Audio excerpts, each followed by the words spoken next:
active water matter who died today. Now, with news of English wins on the tennis court and cricket pitch, here's Rob Bonnet.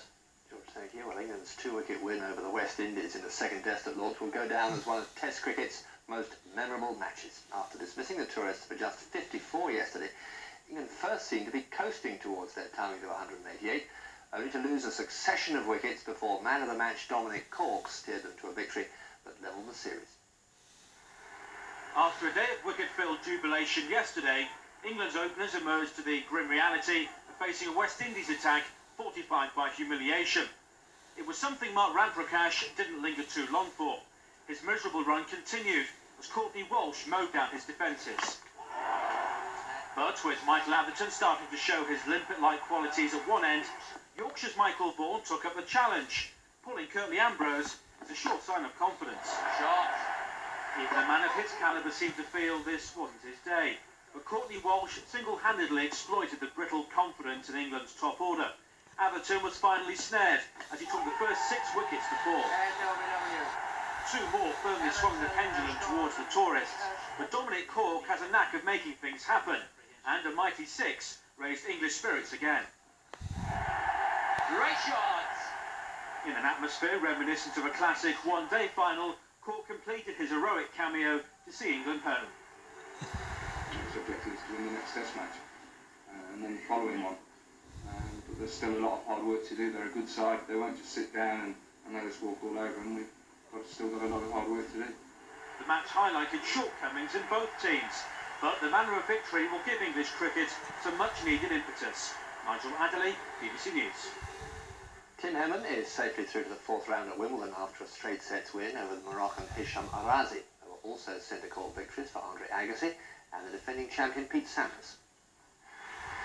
They paraded some of Wimbledon's most illustrious former champions in front of the centre-court crowd before the start of play today. It's an exclusive club that Tim Henman yearns to join, and his application for membership cleared another hurdle this evening when he comfortably outclassed Moroccan Hisham Arazi in the 3rd round.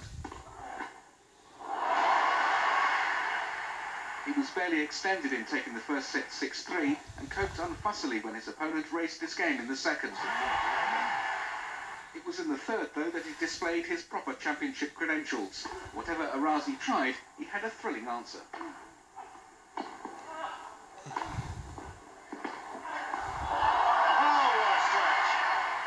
An ace finished it emphatically. 6-3, 6-3, 6-3. From my point of view, I've said all along that when there have been so many upsets, you've really just got to take nothing for granted, and I think that's been the best approach for me, because I've been very focused on concentrating on what I'm trying to do. Earlier on centre court, the injured leg of champion Pete Sampras was the focal point of attention and speculation. The early prognosis wasn't good. 4 double faults at the start, handing Justin Gimelstob an early advantage, and ultimately the first set 6-2. But Sampras cherishes his title too much to be beaten by pain. His mobility may have been restricted, his peerless shot-making wasn't, and he forced his way back to a 4-set victory. Sore he may be, but not nearly as tired as Mark Philippoussis, Tim Henman's next opponent. He took over 5 hours to beat Cheng Shalken, winning 20-18 in the final set. Kevin Geary, BBC News. Michael Schumacher has taken pole position for the 3rd consecutive race ahead of tomorrow's French Grand Prix at Magny-Cours. The Ferrari driver set the quickest time with his first run of the qualifying session.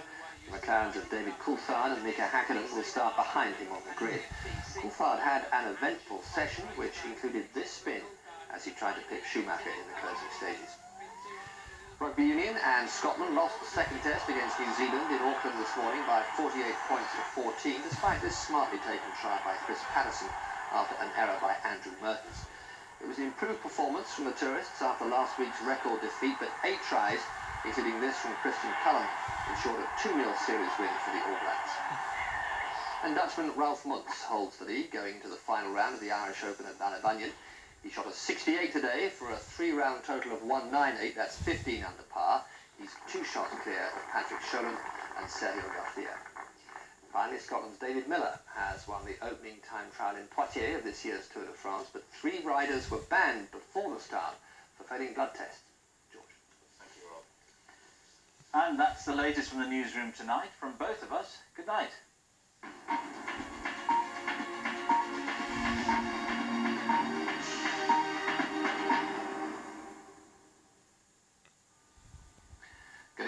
some of the sunniest and the warmest weather today was to be found around the Cumbrian Fells, with Carlisle up around 23 degrees and Keswick not too far behind with 22. It was a pretty grey and murky scene there for much of the day, up around Leeds and Norwich, 17 and 15 degrees respectively.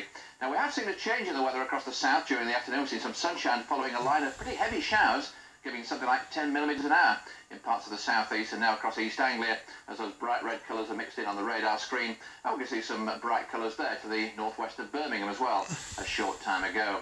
So it's across these more central parts of the UK. We'll see further splashes of rain tonight, rather clearer further north, and then across the south here, some mist patches, and a very warm and close night it's going to be once again, with temperatures around about 12 to 14 degrees. But it's low pressure well in charge now for the next few days, and with low pressure, it does mean to say we'll see further heavy showers, some thunderstorms, even some hail coming along from time to time.